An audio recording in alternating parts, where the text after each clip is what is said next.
When you walk into Security Title in Tamuning, you will see that the office is adorned with woven baskets, birds, and hats, all courtesy of IT office runner Mark Beneventi. Beneventi has been in charge of the Chamorro Month decor for the past few years. He fondly remembers when he was 26 years old and how he got into weaving by watching his 91-year-old grandmother. Called my grandmother one day and asked if she could teach me how to weave a basket, and just spend a day with her, kind of just watching. His grandmother is master pandanus weaver Tanalena Beneventi. He says that pandanus weaving is the most difficult to learn, mainly because of the length of the leaves and the intricacy it involves.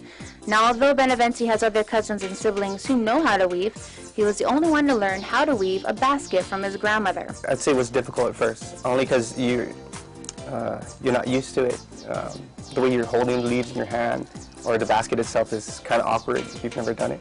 So you pull too hard and you break a leaf, and that basket's done. You gotta go get more leaves and start all over. Co-workers said that Beneventi is always willing to offer his talents, mentioning he spent 3 months weaving over 200 baskets, which were loaded up with baked goods and given as gifts to clients during Thanksgiving. He has also taken the time to teach weaving to co-workers, companies such as DZSP, and has even woven items for some of the local banks. Beneventi does offer some sound advice to those who want to weave, especially the younger generation.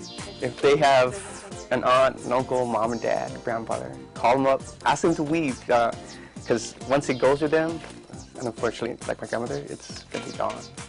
So I encourage everybody to go out and learn to weave.